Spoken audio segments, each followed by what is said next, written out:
because of his infected gums.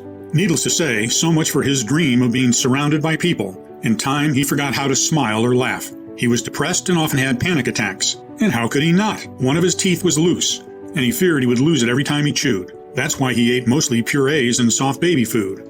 His worst nightmare was that he would choke on it while sleeping, as he also suffered from teeth grinding. If that happened, could his wife even help him in time? Would an ambulance get to him fast enough?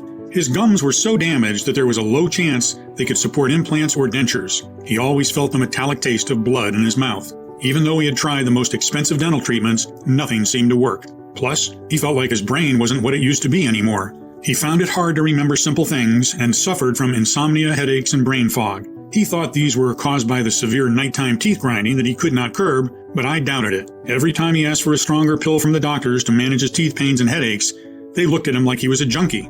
His life was a living hell, and the thought that he had to go on like this every single day was unbearable. Alone, always in agony.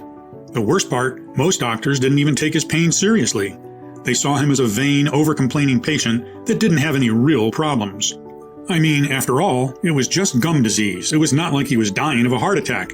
But I could see his pain, and it broke my heart. Seeing him like this, I made a promise to myself that I would do absolutely everything in my power to help him. I knew it wasn't going to be easy. This man was a walking puzzle.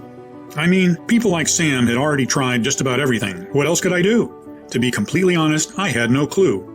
All I knew was that I was determined to not be the 9th doctor that left him desperate and disappointed. The fact that none of Sam's parents or grandparents ever suffered from gum disease was extremely intriguing because it meant it wasn't genetic. But what was really dumbfounding was the fact that all his blood and allergy tests came clean. How could that be? Every waking moment I kept thinking about this oddity until I noticed something. The allergic reactions, headaches, and insomnia had appeared after his gums started bleeding. This made me wonder, were the dental problems actually the trigger of all his health issues? I spent night after night bent over every study or article that I could find, over every news and every footnote. I didn't seem to come across anything good, but my intuition kept nudging me forward. Something had to come up and explain all of these seemingly unrelated symptoms he was experiencing. Even so, after not finding anything helpful for 4 whole weeks, I was almost on the verge of giving up. But how could I look Sam or people like him in the eyes and tell them there was no hope for them? I had to keep going. And thank God I did, because soon enough the solution came from the least expected place. During one of our consultations, Sam wanted to show me something. It was a picture from a newspaper.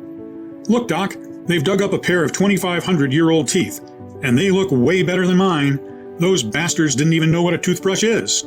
After having a chuckle about it, it suddenly hit me. How come teeth can thrive for hundreds of years outside of the mouth in mud and dirt, while in the mouth they get ruined by plain chocolate? A tooth is said to be tougher than a diamond and cannot be destroyed in fire, but it gets stained by coffee? I had a hunch I was on to something, so I went back to the drawing board. What I knew was this.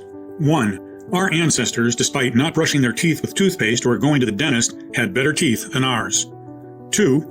If you take a tooth out of the mouth, it will last for centuries, but in the mouth, it can get ruined in a couple of years. 3.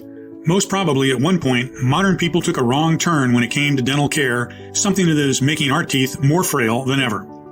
What was that wrong turn?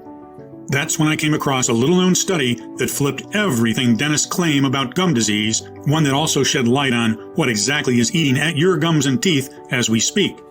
Listen, you've probably been told that bad bacteria is to blame for all dental diseases, and that you need to take antibiotics, go through annoying scaling, and disinfect as much as you can to keep your mouth clean.